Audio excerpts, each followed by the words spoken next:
not marry a woman without gills. You're from two different worlds. Oh, I've wasted my life.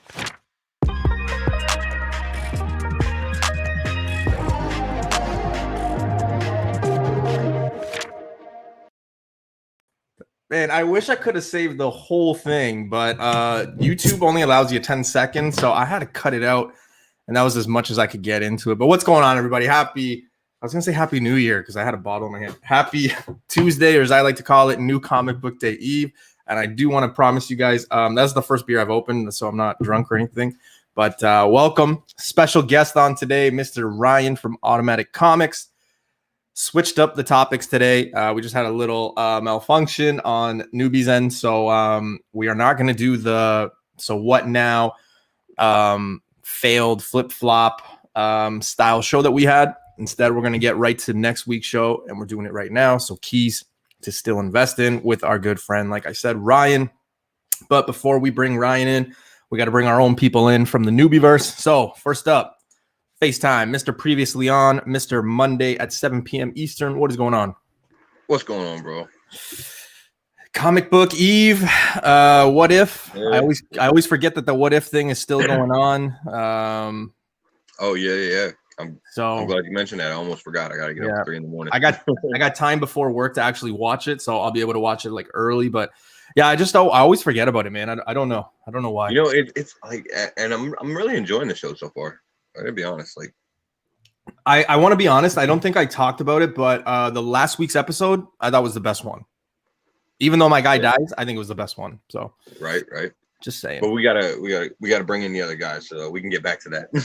yeah. Next up, guys, you guys know him as Black Crown. I know him as Mr. BC. Place to be. What's going on, brother? What is up, bro? Amigos? Ready for the what's show? up, man? Yo, hold up. So you say the last episode was the best one? I think the last one was the best one. Ooh. Apparently tomorrow we're getting one with Thor, and it's a universe where there was no Loki. Oh, okay. Oh wow, that's interesting. I think that's another reason why, like, I'm not, like, I always kind of forget about it, and I don't know if it's just the animation part or the fact that, like, I don't know what the episode is until like tonight or tomorrow morning, like when I watch it. So that's maybe why. But yeah, we'll see. Yeah. Not I see people in the chat, and I've had people the zombie one. It's okay. I don't know. Yeah, I like the zombies. I ain't gonna lie. I did like the zombies. Yeah, it was cool, but I don't know if it's the best one yet. Yeah, I don't know. Man, it's tough because that T'Challa Star-Lord one was so good too. Yeah, we'll see. I know there was a lot of deaths in the last one, but it had to happen. Before we bring in Ryan, let's talk really quickly right here, guys. First up, channel sponsor. So we got Big B Comics, 3 stores, 1 in Niagara, 1 in Barrie, 1 in Hamilton. If you're in Barrie, just know I will be coming to that store. I have to get the trifecta of all 3 stores, but make sure you guys go check out their Instagram, Facebook, and eBay. They got a lot of good stuff out there. And secondly, we got to talk about Bleecker Street Comics, the presser, the cleaner, $10 a press, $5 a clean.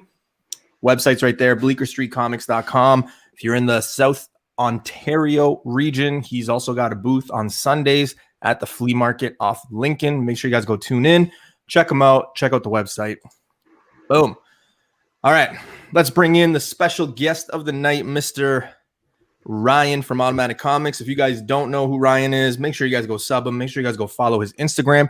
He's always posting these like 50,000, 100,000 unboxings and things like that. If you like big books, if you like books that are really rare, because he likes gold. I mean, he likes everything, but he likes a lot of the gold age stuff, and you'll be able to see behind him, he's got some big books.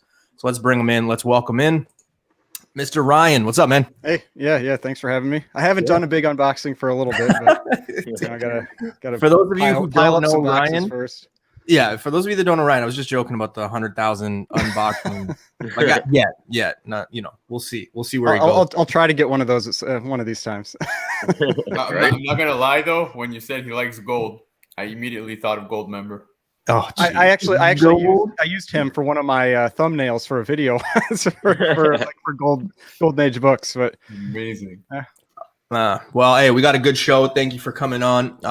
I know you're always wanting to hop on these, and I appreciate it, man. This is our 4th installment, so hopefully, we have a lot of fun. Before we get going, let's check out the chat. As always, I give medals out. So Empire Comics, you're getting the gold. Canadian. Wesley, Canadian, taking the silver. 22 Comics. I don't know if you're Canadian, but if you are, 3 for 3. If not, hey, welcome. Dan De La Torre, Bernard, J2. What is going on, sir? Mr. Low Grades, Michael Baker, Just Cruz or Just Gold. He was late today, but what is going on, sir? Free Energy, Spider Girl 69, Mr. Ryan himself, Swaggle House. We've got Chef, we've got Phil, we've got Marvell. There's a lot of people, a lot of Canadians. Mr. Johnny, Nowhere Bound again. Oh, excuse me, that Corona's hitting me. Comic Stash 416. I just got off like a 16-hour shift, so yeah. Let's see here. SSGSS. We'll just leave it at that. I don't want to, I don't want to. I butcher names all the time, man. Come on, it's Naruto. Come on. Uzumaki. Dude, I'm looking at that being like, oof, how do I do this one? Comic Thomas. Yes, what is going on? A lot of Canadians. My brother, Comic Dude. I believe now he's a regular on Face's channel. So, Mr. Previously on. Nicole, how are you? All right, Hidden Gem is in here. So, yeah, let's start the show. As always, this show is usually big keys, right? Or keys that we think you should still invest in. We still think there's a little bit of meat on the bone. How much meat? Well, that's up to movies, the shows, everything, people, the market. There's a lot of variations, but we still think no matter what, that these books that we're about to talk about have meat on the bone. So strap in, let the popcorn be warm. The Corona's cold. Cheers, everybody. Let's start the show. Yeah, buddy. Boom, boom, boom, boom. All right. First book up. We've got Ludocrats number. No, I'm just kidding. No, please. All right. First book up. Here we go, guys. Oh, shoot. Oh, we got both. We got both. That was supposed to happen. Jeez. All right. We got Spider-Man Annual number 16. This is the first appearance of Monica Rambeau. And let's take it away. Yeah. So this is a book that I really like. And I think the reason I've got this one on, I wanted to talk about this book is that, we saw her in WandaVision. And so we know this is a character that's there. We know that she's going to be in the Marvels. They've already shown her symbol that's part of the Marvels name, all that kind of thing. Yeah. And the reason I always like this one is that this is the first time you see that character. And so regardless of what version of her you get, which I think we're going to get Spectrum, but you never know for sure, but I assume it's Spectrum. But regardless of the version you get, it's always Monica Rambeau. And so this is always the one that you can go back to, it's the safest book. There's never really any risk that it's not this character. It's always this character. And ever since WandaVision, the prices have started retreating some. And I talk about this on my channel all the time. Whenever I see that kind of stuff, when I see those higher prices when the character first appeared, I always consider that like looking into the future and seeing where at a minimum that book is going to get to when that character is actually playing a bigger role. And so I did the same thing with Eternals, where Eternals, when you first kind of started hearing about them, the book spiked to like $2,000, then they dropped down to like $900 for a 9.8 of issue 1. And then they went back up to $2,000, $3,000. And so same kind of thing here. This book spiked. It started to retreat some. And to me, that's when you start really looking at buying these books, because you know that character's coming. Yeah, dude, Ryan, you nailed every reason for this book to be where it's at. Everyone's specking, obviously, on Monica on multiple levels. There's a ton of other key books for sure that you could pick up for her. Like you mentioned, the Mighty Avengers with Spectrum. For me, this book, no matter what, and like I said, there's other ones. There's Avengers, I forget which number, but everyone comes back to this one. It's the first appearance of Monica Rambeau. Definitely a book that I would pick up now. I don't see this dipping. I think it's going to continue to go up. And I personally still don't have one, so I'm still heartbroken. But but yeah, man, it's definitely a book to pick up, guys. And it's one of those books that once you get out of the really high grades, it's relatively affordable. Like the 9.8s are pricey, but you get down into just like a 9 and you know, a couple $100. Yeah, dude, I'm surprised the 9.2s are still in the 200 range, because I'm pretty sure I've seen them already hitting like 3 bills. That's Yeah, this is the Monica book to have. I mean, because like Ryan said, it's her first appearance. It's a different iteration than we will probably get in the movies, because of course it sort of looks like we're gonna get Spectrum. I don't think they've said officially yet, but for all intents and purposes, that looks like what we're gonna get. And the fact that Marvel, we're not getting Captain Marvel 2. We're getting the Marvels. Like, they've obviously, seen the response and the reception that Brie Larson got as Captain Marvel, and it kind of feels like they're sort of leaning away from her being the focus, and are going to lean more heavily on some of these other characters that they're bringing in, like Monica Rambeau as Spectrum, and of course Kamala Khan, Miss Marvel. They're bringing her in.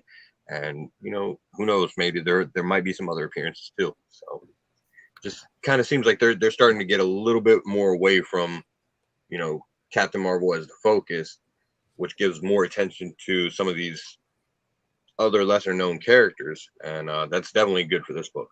Yep. Whew, man. I know there's some ladies in here, so I don't want this to sound awkward or weird, but last time we talked about this book, somebody had mentioned the cover. I dodged it, dude. I dodged it. I honestly have not been able to unsee that. Obviously, I'm just Anyway, it suffers, in my opinion. The only bad thing about this book is the cover. It looks really weak. It's a hard one to like, but again, she is going to be in the future. I'm not going to say the future, but like Faye said, right? They changed it from Captain Marvel to the Marvels. I think Brie Larson's time is kind of coming to an end. Maybe she becomes binary. Maybe she becomes something else later down the road. Who knows? I just think that they're going to be focusing on Camila, all this other stuff. Spectrum, I think that there is a huge potential, because why would they bring her in, right? Why would they build it up? So I don't know. The only thing with this one is, what are your thoughts? And I know, again, it has nothing to do with this book, but Mighty Avengers 1, where she is actually Spectrum. Do you guys still think that there's meat on the bone on that one? Because in 9.8, that one goes for about $250 Canadian. But everybody, like Ryan says, everybody goes back to this book. So I'm just worried. I'm just curious to know, if it's down the road something where people will start pairing the two books up, or will the other one be more sought after, or will it be this one? I think it's tiers. I mean, it's all about what you can, because you always try to go for the highest grade you can, and so with that book, that's one that you can get a lot more affordably. You have the opportunity really to get that one raw and maybe get that 9.8. So potentially getting something cheaper and getting some money out of it that way. Whereas this one, you could try to get a 9.8 raw, but this is, it's an annual, it's a thick book. It is not easy. Yeah, no, I agree, man. I do see it in the MCU. She totally had the Spectrum vibes in WandaVision. You know what I mean? So I understand why that book is where it's at right now. But again, for someone like me, I prefer to have her first appearance, not of the character that she becomes. Sincerely, I would just turn to this one if I had to purchase a first appearance. Yeah, I think ultimately, people are going to be going after this book because, like you said, it's her first appearance. But that Mighty Avengers, as this one starts to, get higher in price and everything like that, next best thing.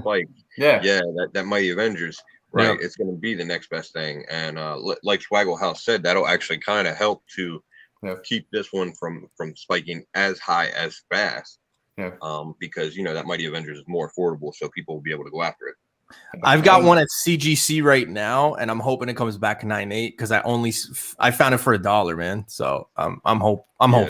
Yeah, We'll but see. if you want to go easy on a like potential flip, her second appearance is also very low. Like it's not even at $30. But I think we're done with, and I know we're getting off track here, but I think second appearances. Yeah, I think that trend is kind of over. I don't know, or maybe it's just in certain characters, but I don't see it as a trend as I did say back. You know, like, do you guys remember? And Face, you know this because we've had this conversation many times. But like origins, like I'm big on origins. Like I'll pick them up because I think they're very undervalued over cameos sometimes. But then the second appearance stuff, like I don't know, like maybe certain characters, but I don't know. I kind of disagree with that because what I've seen with second appearances just overall across history is that they generally sell for anywhere from, it's usually around 10 times less than what the first appearance sells for. And so if you see the first appearance go up, you see the second appearance go up. I mean, it's not like one of them moves up and the other one stays lagging. It's not, they move up together. And so I think the big thing with second appearances a few months ago, or maybe 5 or 6 months ago now, was that those first appearances spiked so fast that it gave you a great opportunity to buy second appearances, and then those prices went up. Yep. You know, it was that's when you could get them because the firsts move so fast, but normally they just kind of move in lockstep, and they stay about the same difference in price. Yep. Yeah. It all I'm saying is with second appearance, it's some, right? Because like then you got some stuff like this where like, second appearance of Deadpool, arguably one of the most popular characters in the last little bit, right? It's only $20. Not in a 9.8 though. Well, that's what I'm talking about. Like if you're talking about like a 9.8 first appearance of Deadpool, it's like $2,000 right now, and the 9.8 of the second appearance is probably what, $250. Yeah. It's like 10 times less. They just kind of go that way. Would you okay, so like, are you saying you go for second appearances over, say, cameos and origins? Second appearance over cameos and origins. I would generally take it depends if you're saying the cameo is actually the cameo first, like 180. Because I would take 180 over 182. That kind of thing. But if you're just talking about like just cameo appearances, then for me it would go first appearance, cameo, second appearance, origin. Yep. Is kind of the order I would take it in. So first, cameo, origin. Yeah, okay. I agree with that. Okay. Yeah, and the thing about it is because with some of these characters, like and Monica Rambeau is a great example.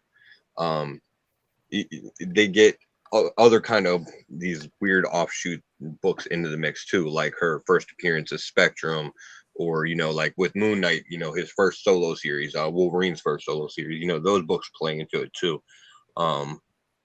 As far as the price of the second appearance, and that's probably one of the reasons why the one for Monica Rambeau hasn't spiked as much, because of that Mighty Avengers book. You know what I mean? Yeah, exactly, dude. It's completely overlooked, and it's still a very cheap book. Yeah. But I imagine like once she really gets into the movies and everything, that's second appearance is going to spike too, for sure. Yeah, it's out of sight right now, right? I was talking to somebody, I think it was like 2-3 days ago, and they were like, "Oh man, you remember last year that WandaVision show?" I'm like, "What?" I'm like, "It just happened. It just happened like in April, dude. Like, what are you talking about?" He's like, "Oh shit, yeah, okay, yeah, no, you're right, man. It does feel like a long time ago, right? So out of sight, out of mind. But yeah, man, people, it was so crazy because like I looked at him, I'm like, it was one of those things in my mind where I was like, it's the same thing. It's the same thing with Cap 117. That book has been dropping, and it's like he is Captain America. He's in the next Captain America movie. Yeah. It's like it's crazy when you see those books dropping in price, and that's when you buy them. And that's the thing that I've mentioned this a lot of times. It's the thing too many collectors don't do. They focus on the thing that's in the spotlight, but look to the future, like just 6 months or a year, and you can find incredible deals on books. Yeah, buddy. I can't wait for November with the Disney thing, man, because it's just gonna get so out of hand. It's always fun too when like that Disney thing goes on, because of the fact that like it kind of lets me know if like I'm on track, like if I'm right. Like last year with like the Riri stuff, I was like, oh, perfect. I was like already ahead of the game. So it's kind of like one of those, but it's always fun to see what's coming and like what books go crazy and what people, just the craziness that happens afterwards, man. So yeah, no, but I think they actually released the schedule, and I think it ends off with Marvel. Oh, okay. Sweet. Don't quote me on it. I just saw it briefly today. Well, we're quoting you. Well, hey, we talk a lot about Marvel on this show, so let's switch gears here. Ludocrats 1. No, I'm just kidding. Can I guess? Green Lantern number 59, first appearance of Guy Gardner. Take it away, Ryan. Yeah, so in general, one of the least liked Green Lanterns, but it is. I mean, it's an early book. You're going into the Silver Age with this one. So I think it's a cool cover. It reminds me of Green Lantern 76 with just that just a lot of green shading on the cover. I think it always looks cool. I always think it's funny that this one as well as 87 are both where Hal Jordan just basically has gotten his ass kicked on the cover. He's just like lying on the ground. Yeah. But yeah. So I mean, this one, the reason for this one is the HBO show, because Guy Gardner is supposed to be one of the characters that's showing up in that show. Do we have a release date for that yet, Ryan? I have no idea. No? Okay. I have no idea. But I'm looking forward to it. I mean, HBO always seems to do a good job. I'm glad that they're taking on. They're taking on. It seems to be that responsibility for these shows with DC, and so I think just that alone, it's Silver Age first appearance, got an actual property coming coming in the future, and it's being done by a company that has a good reputation with making these quality shows. I think it's a great book to pick up. It has gotten more expensive. I mean, I'm not going to lie about that. Like, it has gotten more expensive, but I think it was ridiculously cheap previously. Yep. Yeah, dude. You know what? Just a comment that popped up, because for myself, it's just based around the HBO show, right? That like things are popped off with Green Lantern. I do wonder if we'll get Alan Scott. I don't know. I haven't seen any information, but for the sake of the fact that we know Gardner is apparently going to be in the show, the book has gone up already. But I do think there is room for this to grow as well, because once we get something further, whether it be a trailer or more information based on the series, I do think this then starts to jump up even more. Yeah, I mean, like last year, I bought a 5.5, or I think it's like a 5.55 for, it was like $110. I mean, it's like it was insane how cheap this book was last year. It was, and now you have it as no. 5.0. No, this is a raw. And so but it's in my stack of books to send in. Well, we're gonna wait for that unboxing, man. How many months is that? I was gonna say 6 months from now, maybe. That's gonna be a wait. If I'm lucky. Guy Gardner has a fan base that is very passionate about him. Like he's just one of those type of characters. And HBO, whenever they do the series or whatever, and they bring him in, they're gonna lean into that. They're gonna make him one of those like likable, unlikable characters. You know what I mean? Yeah. He's gonna come off as an asshole, but somehow you're still gonna cheer for him. And it's just like where we are in society and everything like that. People love those types of characters, so there will probably be a spike for this when it comes out. It's already just such a big book. It's kind of hard to imagine how much more it's going to improve or increase the price on that. But I'm sure it will for sure. So yeah, I mean, I never doubt that once you see the person on screen, that prices go up again. It just exactly. It's like clockwork. It just it happens every single time. Yeah, I think with this one, we'll probably get like leaked images before like an actual trailer. I mean, the confirmation of I forget the actor who was cast as Guy, but I believe the reception was like 70-30. I mean, I think for the most part, people liked who it was. I don't know who the actor is offhand or if what he was in or anything like that. But yeah, like Ryan said, he's not the most liked Lantern, but I think with the Green Lantern stuff, I think they're gonna hit it, and then hopefully be able to introduce it in the movies and in the DC stuff. I enjoyed Green Lantern. I mean, not the movie, but I was gonna say the you character. Yeah, not all Canadians approve of every movie that Ryan Reynolds does, just to let you know. But yeah, I just think, you know, I just think Green Lantern in the future could have a good future. But yeah, bringing in, you know, characters like Jessica Cruz and Guy and stuff like that. I mean, it's, you know, it's getting the kitchen warm, as they say, right?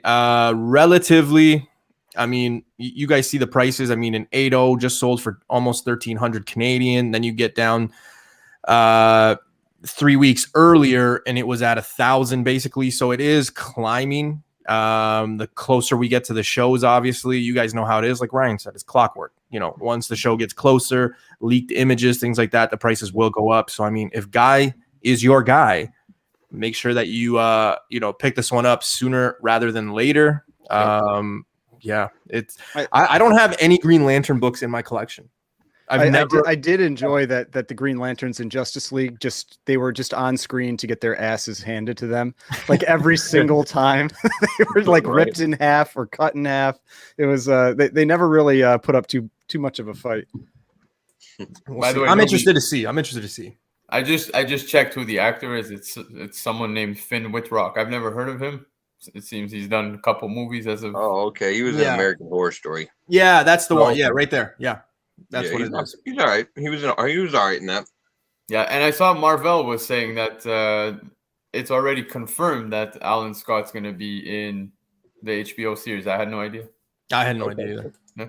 I would be a player at the 4.0 at 325, but I mean, I think those prices are even getting up higher, so we'll see. Again, I don't own any Green Lantern book in my collection, so should change it. All right, switching gears here to book number 3, but we got something that I'm very, very familiar with. We got Fantastic Four Annual number 1, Origin of Submariner. Yeah, so this is a book that I recommended on my channel a few months ago. I'm a big fan of this one. I mean, you get a number 1, you get an Origin of Submariner. He's on the cover. It's also a very early Spider-Man appearance, a relatively early Doom appearance. And so, you know, you've got a lot of things going for this book. It is like all the annuals, especially like all these early annuals, it is impossible to get in high grade. I mean, I have 3 copies and they're all garbage. You know, they're like 1. What is garbage? What is garbage? Like 1.5 to a 3. You know, I think I've peaked out at a 3. And so it's just they get really expensive fast in these square bound annuals because they take so much damage along the spine because they were glued, and you know, they always get a big fold crease and all that kind of thing, and they generally split along the spine. So but if you can find one in high grade, you know, it's golden. But I would say it's one of those books that, because you can get them a little more affordably in the lower grades, it's not a bad book to just pick up and have around. You know, if any of that spec news turns out to be true, that Submariner is in the next Black Panther movie, the Wakanda movie. Ryan, before BC goes, I have a question for you. And you can either give me a long answer or short answer, whatever you want. No pressure. Submariner, you got obviously Fantastic Four number 4. And I get he got a Golden Age appearance, but like, let's be real. I don't think many people can afford it. So obviously you go down to the Silver Age, you go Fantastic Four number 4. Again, that's almost a $5,000 to $10,000 book now. So again, I don't know how many people can afford that. You get down to Submariner number 1 or Iron Man Submariner number 1, because people will argue technically that came out before Iron Man 1 and Submariner 1. Where do you see on the Tatum poll of Submariner books that could go crazy? Like, do you put this one as the number 1 or number 2 or number 3? Depending on what of all of them? I mean, I'd say it's relatively far down that list, because you've got, you know, FF4 is the best one. I think it's almost a tie between FF6 and Submariner 1. I mean, both of those books are very in demand. Fantastic Four 6 definitely much more expensive, but both very in demand books. I'm personally not a huge fan of Iron Man and Submariner number 1. I don't know. I'm not a big fan of that book, but that one has gotten a lot more expensive lately. Yeah. I think this one is the one that comes after all of those. I generally would put all of those books before this book. It generally seems to be the case with annuals. You know, for the most part, annuals they get overlooked a lot of the time, even when they have big first appearances in them. Yeah, I mean, it took a long time for Amazing Spider-Man Annual #1 to really get any type of respect. I mean, that book wasn't all that expensive not too long ago. Yep. And dude, just to add to what we were saying prior about second appearances, even Fantastic Four 6, it's up there, man. Sorry, which one? BC? 6. Issue 6. It's up there as well, man. It followed suit.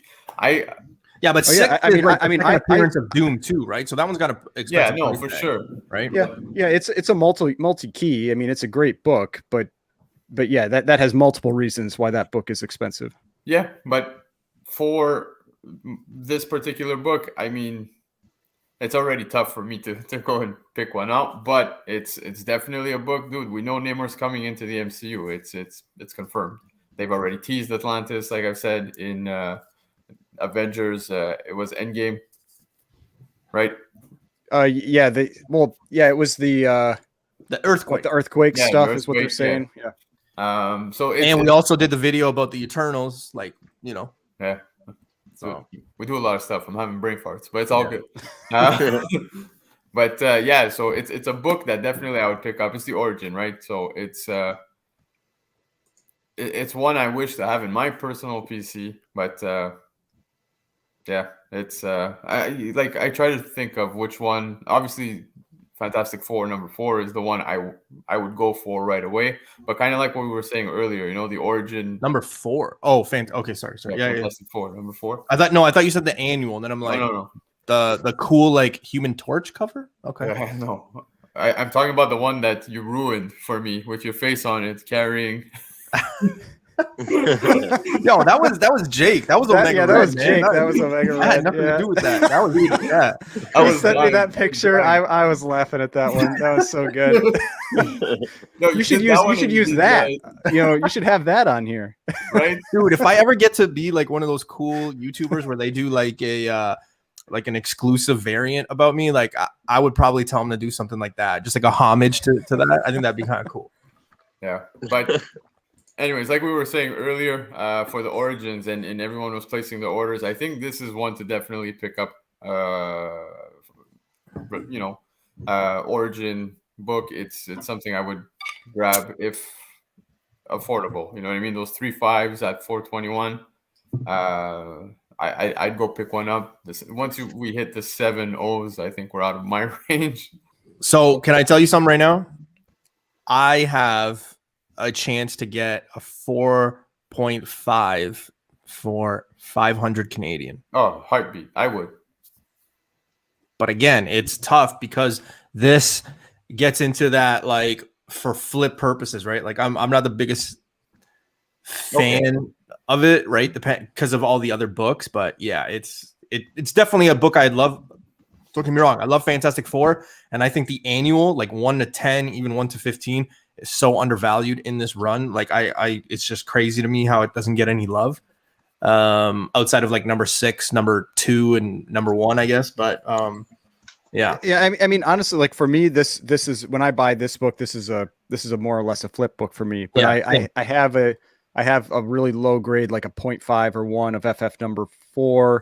And then I have a nice high grade of Submariner 1. And I like those books. Those books are books I don't plan on selling. I really do want to keep those. But this one is more on the flip angle for me.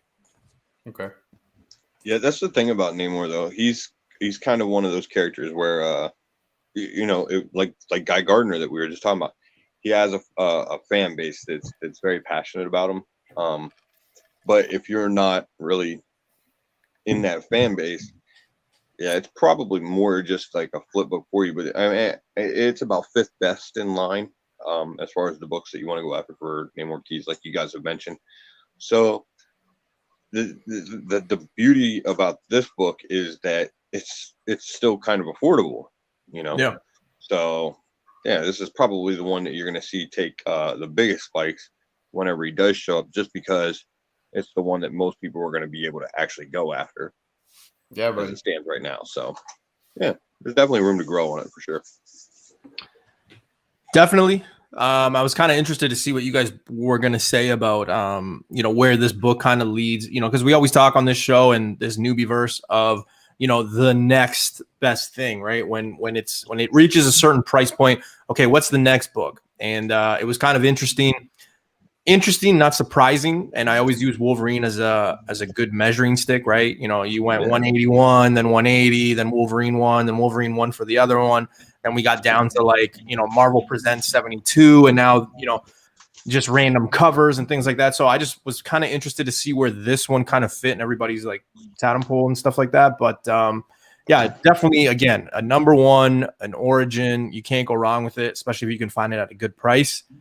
Definitely meat on the bones for this one, because it's going to reach that point where people are just going to be scrambling and be like, shoot, okay, I need to go get this one, right? So definitely I've been surprised how much that Wolverine origin has retained its value after the spikes. I mean, because it got up near 1,000, but I just saw one sell for it was like 700 or 800 this weekend. It's still in a 9.8. It's still holding. But you know what, Ryan, it's going to reach. It's now in that. Right, that's what's going to happen, because Wolverine is not going to show up for at least 2-3 years, in my opinion. He's not going to show up for a while. And when he does show up, though, the market's going to go crazy again and be like, oh, shit, okay, I got to go grab, whatever. And they might just go for the cheapest one. I'm hopeful. I got one at CGC, and I'm hoping it comes back a 9.8. Even if I made $500 on it, I'm happy, because it only cost me $2 to find it. So I'm good. Yep. All right. Book number 4. But we've got Moon Knight number 1. Now, this is the first appearance of Bushmaster, as well as the origin of Moon Knight.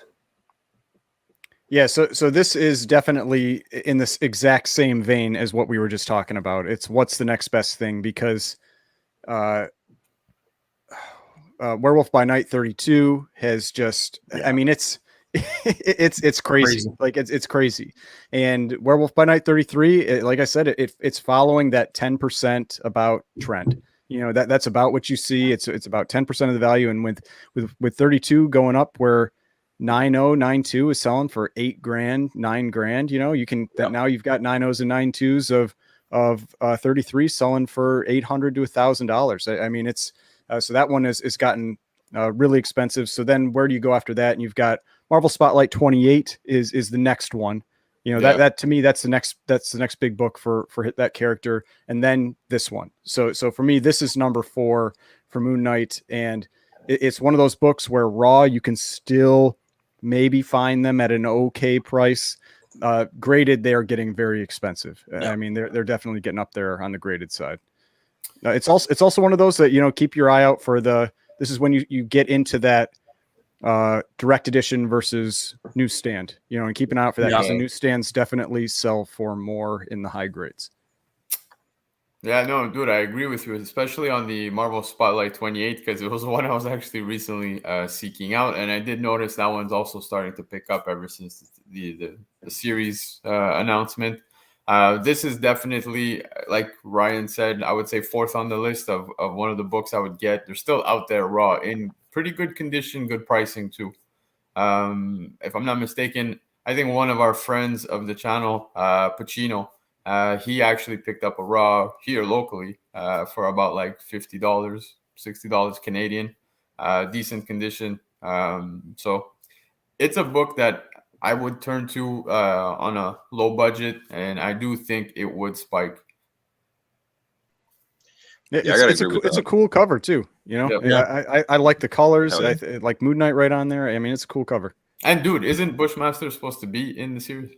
That's the rumor, but at this point, I've heard every villain that Moon Knight has possibly showing up in this 6-episode thing. So who knows? That's crazy. I think they're going to show. I think realistically, and again, off topic, but realistically, I think you're getting 6 to 8 episodes. You're probably just going to get a version of him kind of explaining what it is, explaining the fact that most people don't even realize he's got multiple personalities and stuff like that. So I think they're really going to touch on that. I think I'm really looking forward to that. I'm a mental health worker, so it's kind of like cool. But like, yeah, how he plays this role, I think is going to be kind of cool. I think they could play with the family ties with his brother. A lot of people don't know that his brother is Shadow Knight, things like that.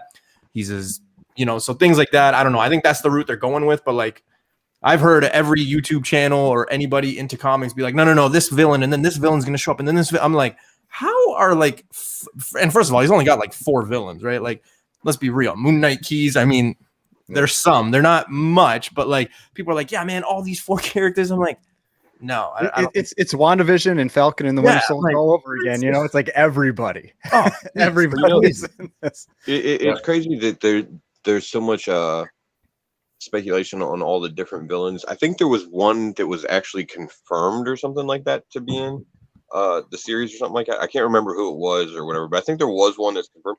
But like you look at like the Netflix model of shows that they did, and I think Marvel has kind of learned from that. Just looking at the shows that they've done in WandaVision and Falcon and Winter Soldier and whatnot. They haven't really taken like a creature of the week type of or a villain of the week type of show. They haven't put one of those out, and I don't think Moon Knight's going to follow that suit either, because he's such like Newbie said, there's a lot to play with in that mental health aspect of Moon Knight. I think they would focus more on that than all his different villains. So we'll probably only see like 1 or 2 villains in the season, I would think. That being said, like you guys have said about this book, it is probably 3rd or 4th in line as far as the Moon Knight keys that you want to get, but it's still a really great book to have. It's a classic cover, and it's still affordable. It's like right on that edge of affordability, but it's still there. So if you can find a good deal on it, it's definitely worth picking up. I just saw Uncanny Swag say this. I went on record to say I think the time to get this book is coming to a close. And I said that very quickly. I've also said that about Avengers 47, Avengers 48. I think these books are just going to get really out of reach for people. I'm expecting at D23 for them to give us the trailer for this. I've been reading a lot and doing a little bit of research on D23. And from what I'm hearing is they're going to really focus on the shows, not necessarily the movies, but the shows that are coming out. And for whatever reason, and there's other people who think this, so I'm not going to take the credit and say Newbie saying this. I'm just saying I really do believe that we're going to get a trailer for Moon Knight at D23. If we don't, okay, it's okay. But I have this gut feeling where we're probably going to get a bit more Moon Knight stuff and the show stuff. I can't wait for the mental health. Like, not like I'm only caring about that, but like just the way he plays this role. Yeah, the acting is going to be like amazing, I think. So I'm looking forward to that. The other thing too is I'm interested to see how they captivate and how they capture the non-comic book person. How are they going to get that guy or that girl who does not know anything about comics to watch this and be like, oh shit, that's actually like really cool. So I'm kind of interested to see how they do it, because Moon Knight, I don't think it reaches anybody's top 25, to be honest with you.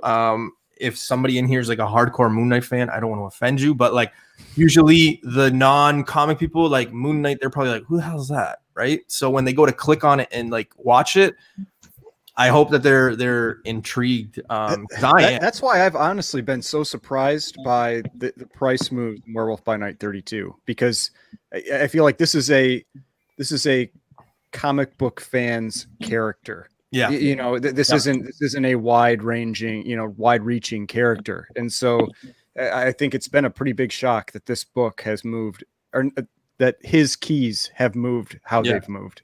Yeah. It's going to be interesting to see where they are after. I'm expecting Moon Knight to be around, like eventually make it to the big screen. So it's going to be interesting to see where those books kind of float around. So, all right, next book up. Woo, my wheelhouse right here. Fantastic Four, number 45, first appearance of Inhumans. Yeah, and this is one of those that, it's one of the great Fantastic Four keys that's in the top, 70 issues or so of this run. And it's one of the reasons why I think Fantastic Four, for me, if you're looking at like density of key books that are in a run, I don't think anything can beat Fantastic Four. I think Amazing Spider-Man gets close, but for me, I think Fantastic Four is the top one. But it's just this book suffers from that TV show. That TV show, I think everybody knows that it was terrible. And I mean, I've only seen parts of it because I didn't want to spend time watching it. But that doesn't mean that this couldn't be something that gets reused, that they actually decide to bring into the MCU, into the, the actual MCU and try to use these characters again. Because they're still cool characters. There's a lot of them. There's a lot to choose from. And Marvel seems to like to go with more obscure characters. They like to build off of obscure characters. And I'd say Inhumans kind of fits that mold. It's not a cheap book. It's definitely, it's a key from the Silver Age. It's an expensive book. But I think it's one that is still worthwhile to have if you're, especially if you're a Fantastic Four fan. We know Fantastic Four are coming. And so anything tied to them is I think going to have potential. Yeah, dude, and look, we all agree that the Inhumans were not given their proper, entrance into the MCU. It was disastrous. I do think they'll have the redemption within the MCU. Hopefully, with this whole multiverse expanding, we could just let that universe completely die. But it's like Ryan was saying, it's one of those silver keys that like it's already up there, but because of that show, we are blessed that it hasn't continued to grow. Because I do think, once they do come into the MCU with, a better story behind them and just way more production and whatnot in, let's say, a movie or whatever it may be, I think this book goes even more out of reach. And I get they're tough characters to do. A lot of them have very weird powers, powers that aren't really designed well for the screen. So that's where you can, like Black Bolt, like a guy that can't talk. Yeah, it's a challenge. And like Medusa with hair weapons. So, hair weapons.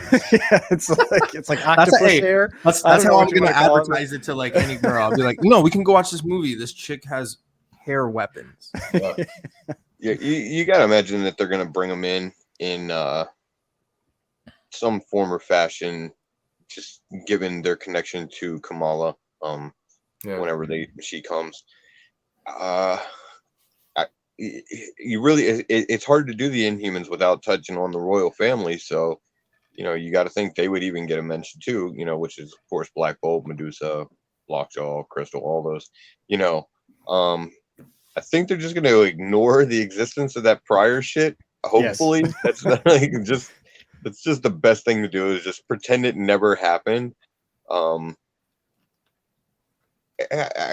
They'll probably do it in small doses, Like, I don't think they're going to give us a whole lot of the Inhuman stuff right up front. They're going to probably do it slowly in little bits to kind of get people to forget the taste of that show. Like, it was just really fucking bad. Yeah, and for Dan's question, I don't think they're going to mention them in the Eternals movie. I think the Eternals movie is what leads to them potentially being, like, if that's successful, I think that's what eventually leads to them being brought in. Yeah. Right. Yep. Well, you guys know I'm a huge Fantastic Four fan. Outside of Iron Man, Fantastic Four is my thing. This is a book, perfect time. This is when you want to buy it, because when you bring this book up, people are like, the show. This is probably the only book you could possibly go and get on the entire planet right now that nobody will be like, well, they're coming. They're going to make a show out of it, because the rhetorical thing to say is, the show already happened and it was shit. And then if you say that with a straight face, you might get a deal on it. But I think this is a total grab. This is when you want to buy it. You could probably, probably manage to find some raw. You could probably get 2 or 3, 4 copies even, and then reap the rewards down the road. But this is where the experienced collectors like Vancouver Comic Junkie, Ryan, Dan, like the experienced people will tell you this is when you want to buy a book like this, because everybody has the same mindset. So when they do hit, or if they do come and they're a success, which I think they do, Yep. I think you're gonna get the rewards, and this is gonna be big. If Fantastic Four is successful, which I don't think they're gonna strike out 3 times. This is the first time actually, Kevin Feige and these guys are gonna have it. Disney, I think it's gonna be a success. I don't think they would have teased it. And are introducing it. I think with everything in play, X-Men, Secret Wars, all this stuff, Cosmic, Illuminati, all this, I think it's bound to happen. I've made the argument as well, and I think all 3 of you guys have heard me say this. I believe that they're going to bring Illuminati in. There's rumors now suggesting that in Doctor Strange 2, which again, another movie that, everybody and their mother is going to be coming into this movie. But apparently you're going to have Professor X, you're going to have Submariner, and you're going to have one more person because they're leading into the Illuminati, which I believe.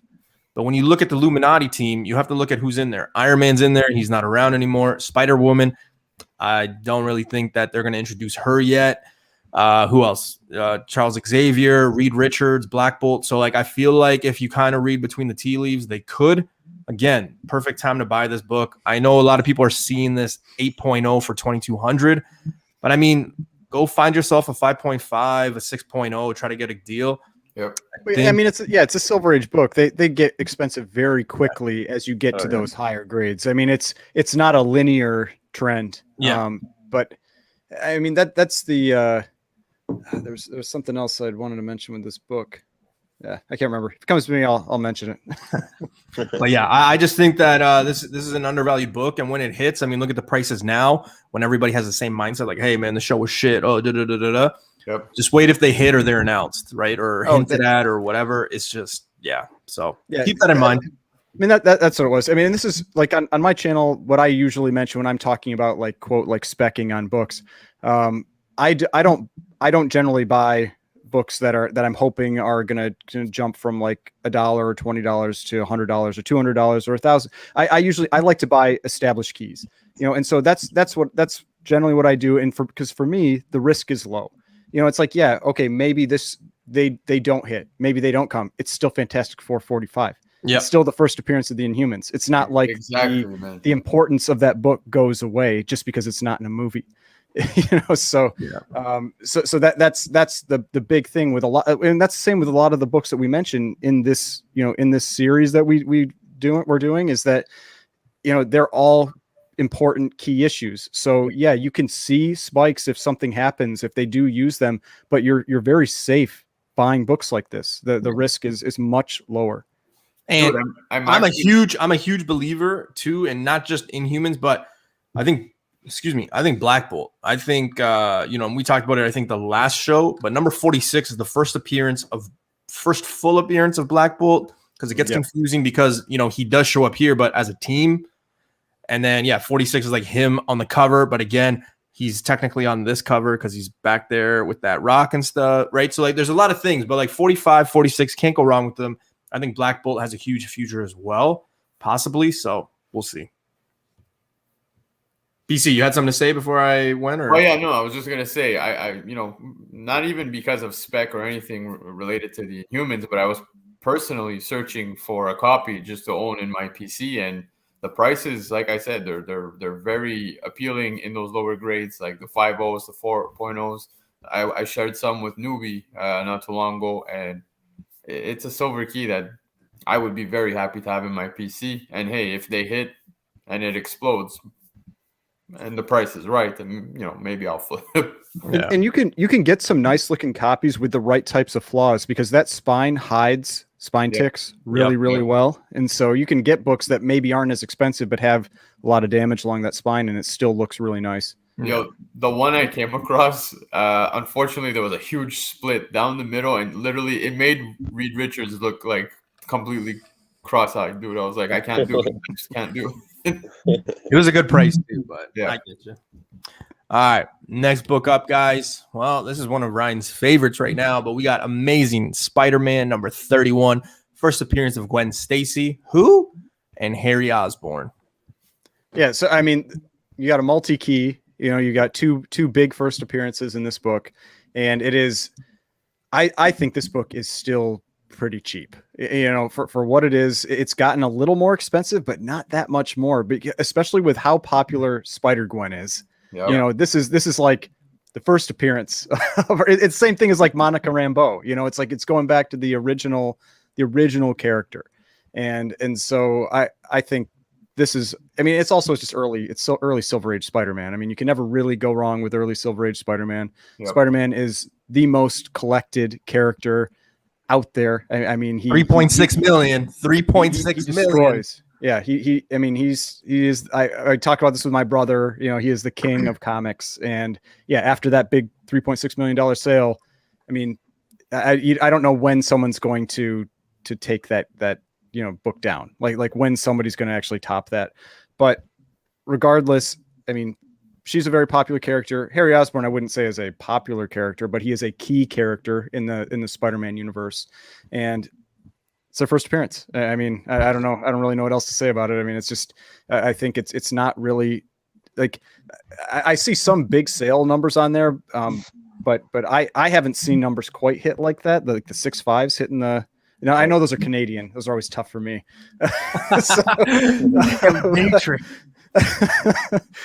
But because like there's some like mixed stuff and like an 8.0 going for 1,800 and then like a 6.5 going for 19. So I think, yeah, it's just like, I think maybe there's some tricky sales happening. It's probably because there's not a lot of them out there. Yeah. So maybe the 8.0, the sale was July 25th. That 6.5 was August 22nd. So you will notice, like even that 8.0 selling for 2,800, that was August 5th. Then you look at a 6.5 on September 2nd, selling for 1,500 basically. So like, if anything, the data is showing this book is heating up. Again, it could be one of those reasons of, or one of those things rather, next best thing, right? And the next guy to talk, I mean, I could highlight him if he's ready to, if he wants to show it off. I don't know if he wants to show it off, but he's got the first appearance. It's somewhere, yeah.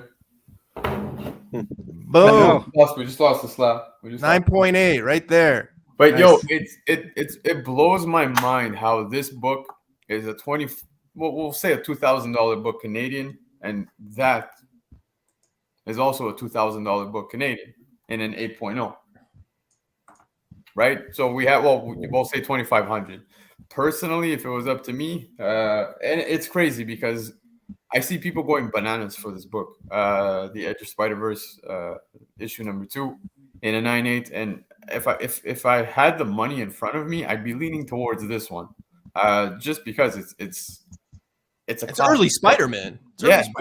Early Spider-Man. It's the first appearance of Gwen Stacy and literally Peter Parker's best friend, Harry Osborn, one of the most, probably the biggest, I wouldn't say the biggest staple in the ASM run alongside Spidey, but he's in there. You know what I mean? Like there's still storylines ongoing right now with Harry in the comics that I just don't want to touch base on because are you trying to sell some books there or what, man? Jesus. But yeah, man. So myself, this is the one I would go pick up. If somebody would offer me a straight trade for it, I would take it in a heartbeat. Yep. Yeah, I mean, it'll probably always remain close between this book and that Edge of Spider-Verse. Just because, Spider-Gwen has become so popular, and she sort of kind of, I guess, earned her own popularity, even though she is still Gwen Stacy. So, they'll stay close in price. But, yeah, I got to agree with BC. If I'm given a choice between the two, I mean, just, look at this cover. This is a great fucking early ASM cover. Classic. It is definitely a controversial cover. Some people love it. Some people hate this cover. There's no in between. You either love this one or you hate it. There's no in between. But it's a classic either way. Like you recognize this cover. It's I'll say it is, you can't go wrong. It is a beautiful cover in high. Like I used to have a 9.2, and it is a beautiful cover in high grade. It really is. Yeah. Oh, I can imagine. Yeah, I'm on the side, guys, and please don't throw stones, okay? Just remember, my opinion doesn't really matter. I True. bought a Ludicrats one, okay? I bought a Ludicrats one, okay? So just keep that in mind when I say this. But yeah, I'm kind of on the fence of like it's not the greatest ASM cover. I feel like, you know, there's better ones. This one definitely stands out. I've heard the arguments of like, how can I think that? I don't know. It just I don't know. There's something there that I'm like, meh, would I love to have this book? 100%. There's a lot of books that I don't like the cover and I would love to have. It's just the way it works. But yeah, it's not my favorite necessarily. I understand the importance of this book. But like BC said though, I don't know. Like I think you can't go wrong with either or. I think eventually the one that BC has, the Edge to Spider-Verse, that one's going to go up again too. Once that movie comes, we know it's coming. That's going to go up again. It's probably going to make it a $3,000 book. Then when she finally hits live action, I mean, you're talking about a $4,000 or $5,000 book possibly. Now with inflation, where does that lead you?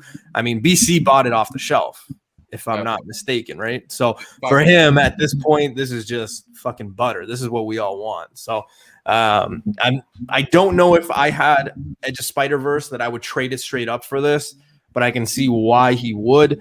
And you know, with the things that Ryan said and BC said, but you can't go wrong with Gwen Stacy. I think she's going to be a staple moving forward. So definitely. And again, you know what? The chat always beats me to it, but Swag will beat me to it.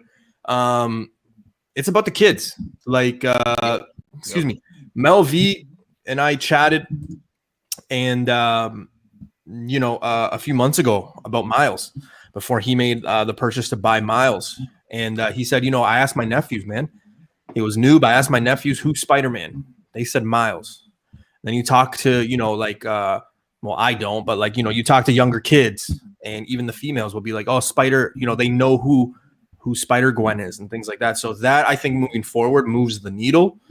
I think down the road, you know, 5 years when we get, you know, Edge of Spider-Verse 2 done and live action, I think that book is got a high ceiling, especially 9/8, guys. I think it's huge. Yeah, dude, absolutely. I think what's even more sadistic is people pay crazy money for the death of Gwen Stacy. What's wrong with you people? Yeah, that's true. I'm kidding. It's also a great book to own. All right.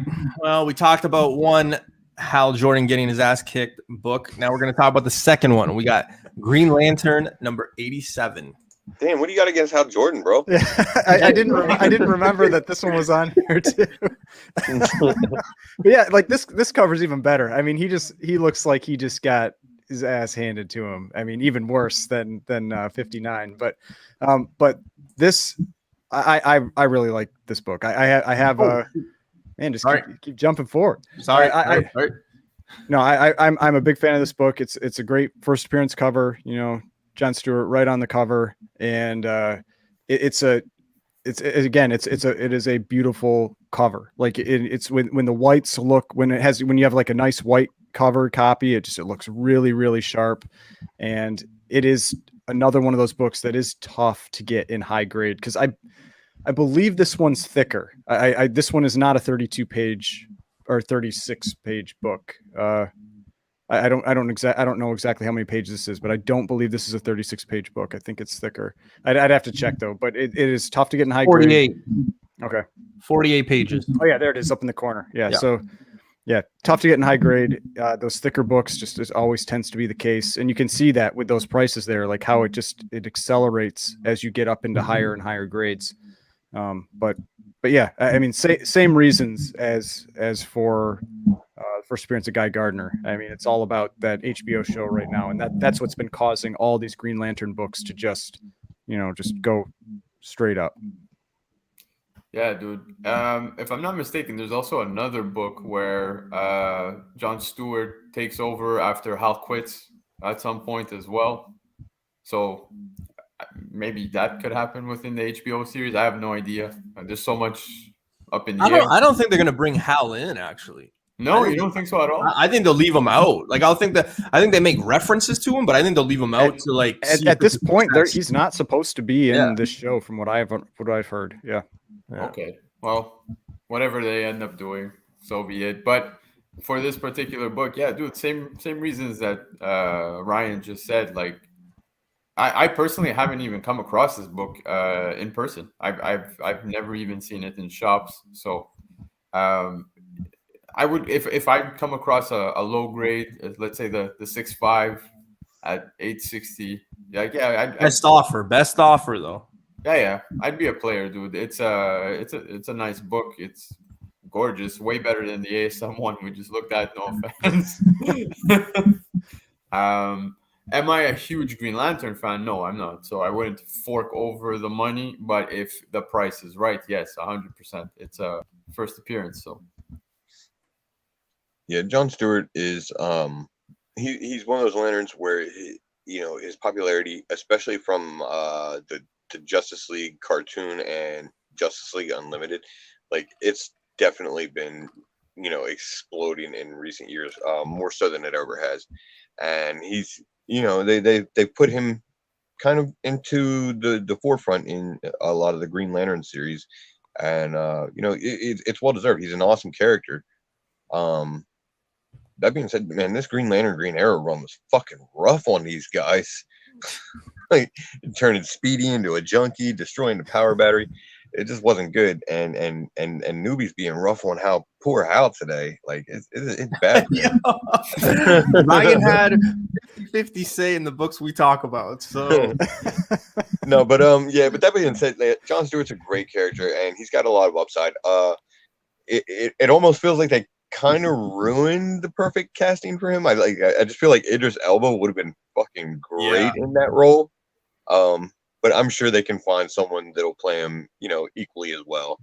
I mean, also money talks, right? So I mean, if Alba didn't hear the proper dollars, I mean, I don't blame him for saying no. Would he be too old to play that character? Not really attached to anything, right? So, I mean, I just watched Shaw and Hobbs again for a second time because it's on Netflix, and I mean, I thought he did a great job. He's fit. He's obviously in shape. So I don't know. I think he could pull it off, but like, I don't know. I mean, you're looking at a character that you might have for the next 5 to 10 years. Can he hold it down?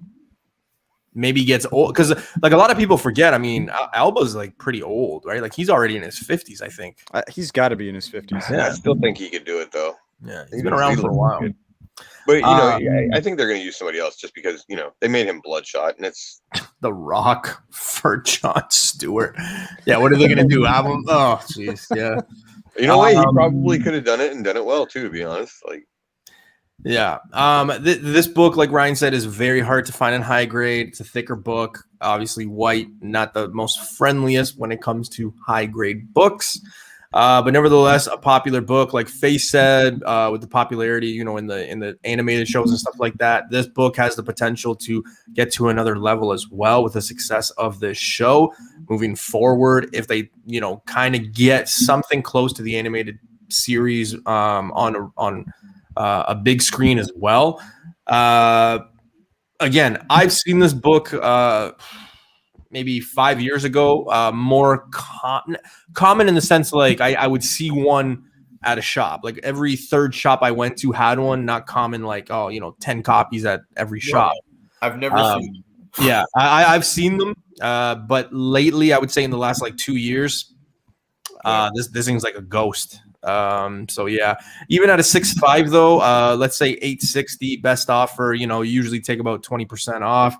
Let's say this book went like say 840. I mean, there's still a lot of meat on that. That's probably like $1,000 book if it hits for a little bit. So I mean, there is some money to it. And again, if you're a Green Lantern fan, you obviously want to have this one. It's just one of those that you have to have. So definitely. All right, well, I kind of ruined this one, but this next book is one of my favorite books. Really? But we got Thor 169. Now, people in the chat, if you are not familiar, the origin of Galactus goes from 161 to 169 on all of the CGC books. It's a long-ass storyline. However, as Ryan will tell you, 168 and 169 are the ones to have. But we got the origin of Galactus / classic cover. Yeah, no, I mean, 168, 169 are definitely the two main books to own from that run if you're looking for Origin of Galactus. And we've had this trend on a few books we've talked about tonight, and it's the same kind of thing. It's Fantastic Four 48 and 49, even 50 are really, really expensive books. Even when you get into some of those later FF issues, like I can't remember which ones he appears in, like 72 and 75, 77, something like that. Those even, I love that once you get book, to though, by higher the way. grades, are a little 75? pricier. Yeah, I mean, there's some cool covers in there. I mean, there's some really cool covers in there for Galactus, and so I don't know which one is the floating head one, the red and yellow one, but that one is not one of my favorites. But there are some other ones in there that are really great. 75. Is that 75? Yeah, it is 75. Yeah, that's the all red cover. Yeah. See, that one I don't like that one, but regardless. Yo, I actually still find it weird, and it's ever since you pointed it out that in Fantastic Four, I think it's 49 where he's green. Yes. Yeah. Yeah. Ryan mentioned that when we talked about 49. Cover, and now I can't. I'm always looking at the cover. I'm like, why the fuck is he green? But this cover, I really like covers like this where they have a bunch of detail in the background. It's one of those that if you look at it from a distance, it just looks like it's kind of like some blue going on, some like maybe it's rocks or something, but it's actually a bunch of separate images. It's very similar to Iron Man 1 and Submariner 1, where you get a lot of extra detail in that background when you go and look at the book. Unless you own those books, you do not appreciate the work in the back. It's true. I like before I got one, I didn't realize that stuff in the back wasn't in Iron Man 1 wasn't just like rocks. Yeah. Or like that's what I thought for the longest time. Yeah. Yeah. And then I bought mine and I was like, wait a minute. And especially like you said, Ryan, in the high grades, you really appreciate it more. It pops more in the Submariner 1, but yeah, the Iron Man 1, yeah. But yeah, I mean, so again, one of those things, other books getting really expensive for that character if they use this character in the future. And there's no guarantee of that. There really is no guarantee that we'll ever see Galactus again on screen, at least within like 10 years. I mean, you might see, Cloud Galactus. But, let's talk about that. Yo, that was Black Winter, man. Come on.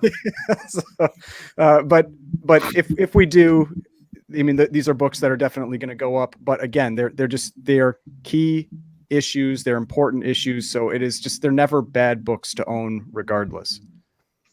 Yeah, man, it's a book that you want part of your PC, man. Look, when you think the big bads of Marvel, like you can't help but think Galactus, right? So this is obviously a cool book to own. Like Newbie said, there's multiple issues that go across his origin, right? Ryan brought it up, Fantastic Four 48, 49. Those are kind of out of reach. You'll find mid grades in around like $2,000 Canadian, 1,500. But like for me, these Thor books, and Newbie and I were actually discussing this multiple times, where these particular books are definitely on the radar. For myself, it's just I dig Galactus. I think Face actually hates Galactus, if I'm not mistaken. Yeah, Joe. But yeah, dude. So the whole origin run of Galactus, and there's even that one origin book that I noticed is starting to go up there too.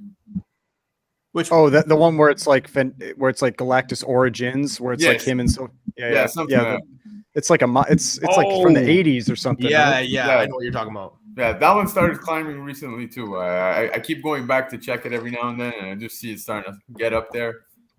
Hey, you know what? If he hits the MCU, these books are gonna explode. And like Ryan said, I don't see it happening now. I know a lot of people are like specking on it, even after Shang-Chi there. In the post credits, people are going bananas, and I'm like, yo, spoiler, man, spoiler. Oh my god. Hey, I didn't say anything in detail. But I mean, that movie's been out for a while. People should have seen it by now. But I am saying, I think it might be a stretch at this point. It's a character that if he would make his way into the MCU, I think he'd be wreaking some serious havoc, and it would be kind of like the Thanos build-up, right, where we're going to get years worth. So yeah, this is definitely a book to pick up if you come across them, but don't sleep on them. Yeah, well, I'm just glad that I've been a fan of Galactus for years. So I've managed to grab a lot of these books when they were much cheaper. It's nice to see to see how much they've gone up in price. I definitely think there's still room to grow because Galactus is fucking awesome. Yep. And eventually they're probably going to introduce him into the MCU because he brings in Silver Surfer too. It's a great storyline. Like Ryan mentioned, really hoping that we don't get that cloud bullshit. I think Marvel's smart enough to stay away from that now. That was a different time, though. That was a different time for where Marvel and a different studio. So. yeah, still unacceptable. Yeah. Oh, absolutely. It was a travesty, bro. I think what's important to note here is Ryan has a 9.0 in this book. If you want to see it, he posted it about like 2 weeks ago. Yours truly is tagged in it. So yeah. The one thing to note, and again, there's obviously been more sales since, but let's look at the data here. A CGC 7.5 sold for $881 on June 2nd of this year. Basically, a month and a half later, a 7.0 sold for $453. So that either tells you someone got ripped off or the price is kind of slowing down. But again, when you look at what is the next best thing, 48, 49, I don't want to offend anybody. I mean, there's probably some people in this chat who can afford that. I mean, it's a $2,000 to $5,000 book, depending on the price. It is what it is. But when you look at what's the next best thing, I mean, you can't argue to go get some of these books, right? Like you have that Supervillains 1, you've got 168, you've got this one, 169. So there are other options, but again, just covering your bases. That's the important thing here. So why not? Well, and you got to remember too, a lot of books, like, and another one of those things I cover on my channel every once in a while, like prices in a lot of books peaked in late May, early June. Yeah. And we've seen some relatively strong pullbacks. I mean, they've been up, they went up way more. So it's one of those things like, yeah, it went up a lot. It's coming down some, but it's still up a lot from where it was. But so seeing prices where like I would say that 453 might be somebody got an especially good deal on that one. But yeah, but that's where you're seeing these retreats in some prices. It's just that's kind of what happened when prices just went straight up for a couple months. I mean, it was inevitable that they were going to take a little bit of a dip. Yeah. But I will agree with Newbie's first point on the 7.5 that was sold June 2nd. I totally think the guy got ripped off because like that's double the price. Like that you're basically paying 9.0 price for that. Yeah, dude. And look at the trend after, you know what I mean? Yeah. Well, after in the same time frame, but like the 9.0 in the same month sold for cheaper. So yeah. Don't sleep on raw copies. I mean, you can find some really good ones out there in that mid-grade level for a fraction of what you're seeing them at CGC. Just add in your CGC pricing to get it, slabbed and all that. You're probably saving about, a couple $100 in doing that. So make sure you look out for the whole run. Again, a lot of people will gravitate towards 168. Cover your bases. Just grab 168, 169. Can't go wrong. Yeah. I noticed a comment, though. I don't want to speak too much about it, but someone did mention that they did tie this to the Black Winter. Yeah. That was a thing. Yeah, they did when Black Winter showed up. What was it, last year or 2 years ago? Yeah. I don't know how I feel about that. Yeah, same. All right. Excuse me. Wow. Speaking of villains, we're going to go to Fantastic Four Annual number 2. So this is the proper and the next best book when it comes to Doom. We got Dr. Doom's origin right here. Yeah, so this is another one of those that, when you're talking about these books that have been underappreciated for a long time, Fantastic Four Annual number 2, it's these annuals again. They weren't getting the respect that they probably deserve because it even says it on the cover down in the bottom in that little blue bubble there, where it's like this is the big origin of Doom. I think that there's another book that actually says it has some little bit of I think it's just number 7. Well, no, that's like a reprint. I think largely of this one. But I think FF5, it'll say like there's some origin, but it's like one panel or like one page, whereas this is, you know, multiple pages about his origin. And so this is really the big book for that. And it's another book that, man, it gets expensive as the grade goes up. Yeah. I mean, it has gotten a lot more expensive in lower grades, but still very reachable. You know, you're talking like $100, maybe $150, like a point, like a grade point. Yep. But when you get up into those higher grades, you start to get like $200, $300, $400 per grade point, and it ramps up really, really quick because these annuals are tough to find in high grade. But yeah, I mean, Fantastic Four #5 is just absurd. I mean, it is so expensive now. And I mean, not that it's not a good book to own, but once you start getting into books where you almost have to spend 10 grand to even get into it, you have a very limited number of people that can get into a book like that. Whereas you can get another book that has a very cool Doctor Doom cover, you know, with this one. There are other great Doctor Doom covers. You know, there's that Marvel Superheroes #20.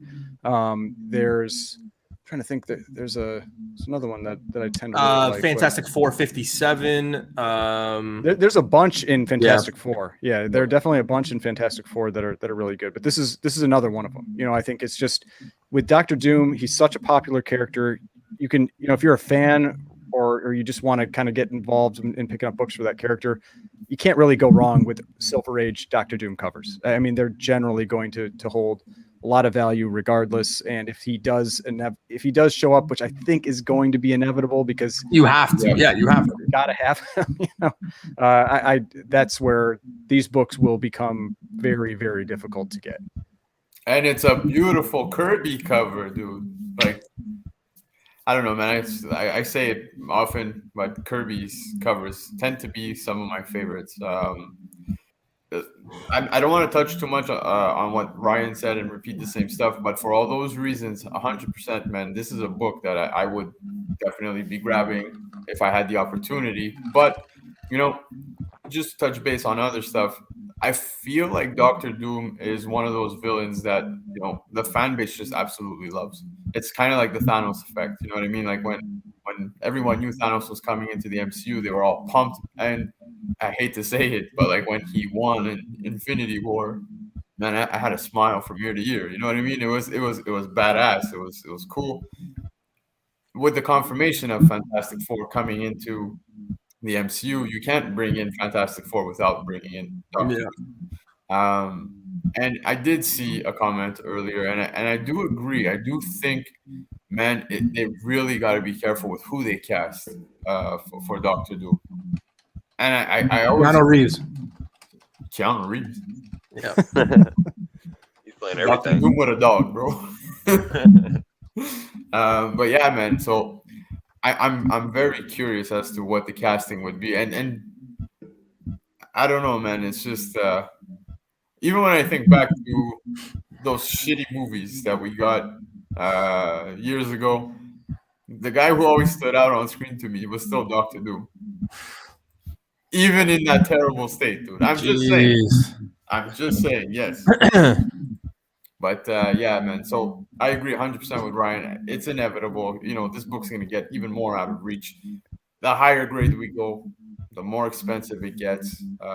And it's significant too. So. Yeah, for sure. I mean, this is, like you guys said, this is an amazing cover. You know, it's just Doom in all his awesomeness. And the origin story for Doom is pretty cool too. So, you know, obviously people are into it, even at the crazy high prices that it's already at. Whenever we see him, of course, there'll be, you know, the bump that, you know, always comes whenever we get a character that appears on screen and actually in the MCU. I can't imagine it's going to be too huge just because the book's already so high. So, you know, I guess that's a small bonus as far as getting it. But, you know, still, you can't go wrong with these early, you know, Silver Age keys, man. They're the perfect type of books to buy, to invest in for your collection. Yeah.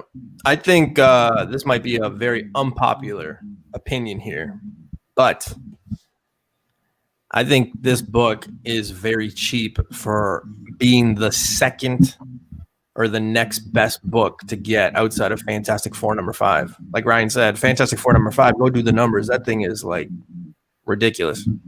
So this one could be the second book to get. I get it, and be careful, like Ryan said. Also, there's a lot of books. I think there's annual #7 also says it's the origin of Doctor Doom. Then there's a Fantastic Four book, I believe, in the 300s, which is the origin, but it focuses on like his teenager years, I think, or something like that.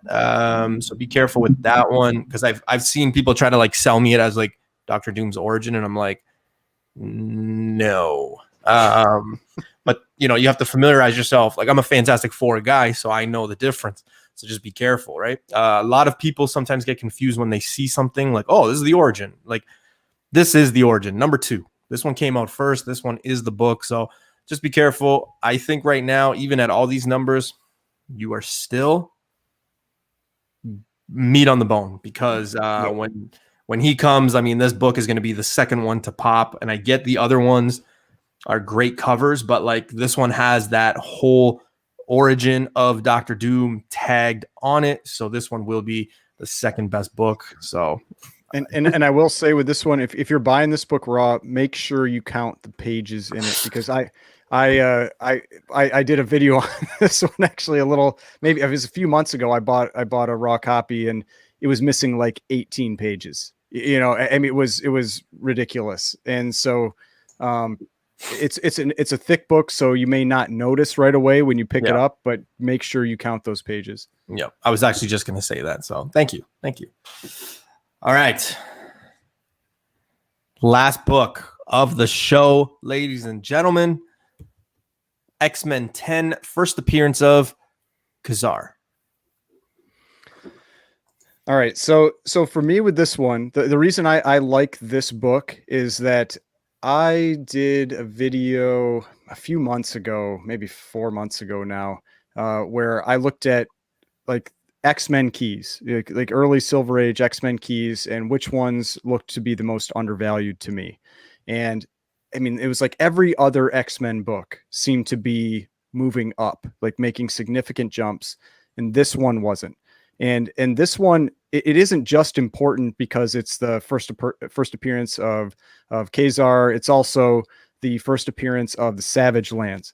And so that's a big deal for this book, because I think that's something where you could definitely see that potentially used in some type of future, whether it's a show or a movie or some avenue that they take, because the X-Men seem to end up in the Savage Lands a lot. And so it's definitely something where you could see that aspect of this book cause this book to go up. Now this one definitely has gotten more expensive since then. It has gone up since then, but it's still it's within the top 10 issues, not top 10 overall like best issues, but the first 10 issues of X-Men. And so you're getting really early appearances. You're getting kind of like a multi-key where you've got the first appearance as well as the Savage Lands, which then brings in potentially a lot of other characters down the line as well in the X-Men run. So I think that makes this a solid book to pick up, with the potential that you could end up seeing that later on. And again, that's why I say I like these types of books, because whether that happens or not, it's X-Men 10. It's a great book to have regardless. And it's almost it's very difficult to come across early X-Men books that are in a good grade, right? Like I almost rarely come across them in like 7.0s. So that alone is a reason for me to be interested in probably picking one up. I'm very sad that we gave no love to Zabu on this book. Zabu.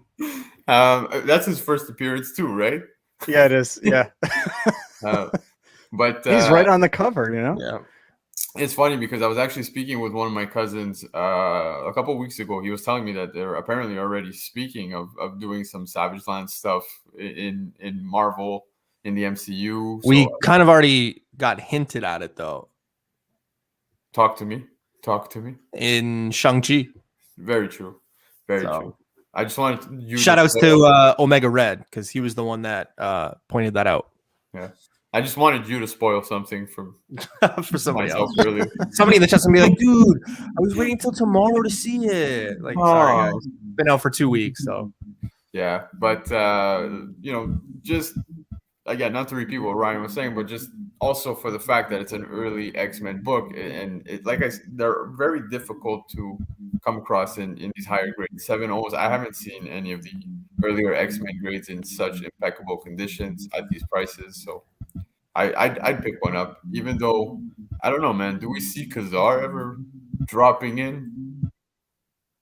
Yeah, you never know. It's possible. I personally, I don't know. I think it feels like most of the appeal in this book for a lot of people would be in the Savage Land showing up and using that aspect of it, because that was pretty important to the early X-Men stuff. Kazar, man, yeah, he's a character that really hasn't resonated with a lot of people. They are doing some stuff with him currently, so that could be some signs that maybe there's interest there at Marvel doing with something with him. And they have taken a lot of these more obscure characters, or even some characters that people might not have been as into, and made them pretty interesting on the big screen and everything. So there's potential there. It's gonna take some work to get people really on Kazar. So I think the Savage Land aspect of it is probably where most people are interested in this book. But and the fact that it's early X-Men, of course, just because of that alone, you can't go wrong with it. So again, I think you can't go wrong with it. 10th issue, right? I mean, even if it doesn't pan out, you're talking about the 10th issue in X-Men. It's kind of cool. White cover. I see all the comments like, oh, weird blonde Tarzan. I mean, it's like Ryan said though, the Savage Land, the things that they could do, Conan, Shauna, the She-Dog, like all this stuff, man. I think it's got a home in the future. Marvel's trying to branch out, trying to do horror, fantasy, Savage. Who knows? I think for what the price is, I think it's a good buy. It's still meat on the bone, guys. So if you're looking for a flip, I think there is. Plus, it would look really great on anybody's shelf. Again, you're talking about the 10th issue of X-Men. Yeah, that's kind of cool. Just be careful with pricing, right? There are some deals out there, but again, once you get into that higher grade, it gets pricey. And dude, I do agree with Kamikaze, because they are pumping Kazar books again as of late. There's a new series that dropped, so. But Marvel does have a habit of doing that every now and then, just to kind of keep their copyrights going. So. Yeah, no, for sure. But like, it's just ironic with the timing, right? So. Right. Yeah, it's. I know that's something that Omega Red has talked about with. I'm almost hesitant to mention the character just for the comments, but with Man Thing, and how they've been using that character a lot more recently. So, so that kind of stuff, it makes you wonder if they're kind of like testing the waters to see how people are potentially receptive to that character. And don't forget too, there's a reason why all of a sudden now we've got Kazar comics coming out, right? Like it's been noted that they know what the hell they're doing and what they kind of do in the comics and stuff like that. It's all not connected 100%, but like they know what the hell they're doing. Some things are connected, some things aren't. Not necessarily the storyline, but just the sense of like when they bring out a character, trying to kind of see where it is. It's for a reason, I think. So just be careful. Yeah, they might not have a plan, but they got an outline. Yeah, exactly. So, gang, that is the show. I want to thank everybody for tuning in. Guys, I want to give a special thank you to Mr. Ryan, because I know, he took some time to be on the show. So thank you, Ryan. Please, sir, floor is yours. Let the people know what goes on your channel and where they can find you. Yeah, so I'm on YouTube under Automatic Comics. I'm on Instagram under Automatic Comics. I usually put out 2 to 3 videos per week. It's different things, unboxings, market analysis, just sometimes just tips on collecting, that kind of thing. So if you want to see some cool books, definitely come and sub up the channel, because I generally try to do at least one type of unboxing per week, and it's usually, bronze, silver, golden age keys. So a lot of times books that you probably won't see other places. So yeah, thanks for having me on. It's always fun. Yeah, man, for sure. And guys, also don't forget, but my man FaceTime's got a show. He's got a channel. Face, let the people know. Yeah, for sure. Every week you can catch us Mondays at 7 o'clock over on my channel on Previously On, and we've got some big stuff going on over there that we're getting ready to announce and everything like that. So, BC, you got anything? Hey man, you guys can find me on IG, _comics. Like Face was just saying, yeah, we do have some big news coming. I would be subscribing to Face's channel right now. The Previously On is gonna have a big announcement coming October 4th. So you're hearing it here. But go sub. There's a giveaway. There's also a giveaway. I heard that part of your breaking news is that you're going to confirm that there is a Venom 2 movie coming out. That's just what I'm hearing. I think so. Carnage. I heard Carnage was in it. Yeah, I heard Carnage is in it. So I don't know. Yeah, I really don't know. I think it's going to be. We'll probably announce it 3 days too late though. Oh man, so yeah, you guys heard it. Face has got the 250 sub giveaway, also a 500 sub giveaway, and then October 4th. I know October. It feels like it's far away. It's not, people. It's next week. So make sure you guys tune in October 4th. I don't even know what the news is, people. So I'm going to be tuning in. You guys know, well, you don't, because I haven't even put out the video yet, but it is coming this week. So it's a 3K sub giveaway. So I got a lot of books that I'm going to be giving out. We're going to be doing the same thing when I hit 2K.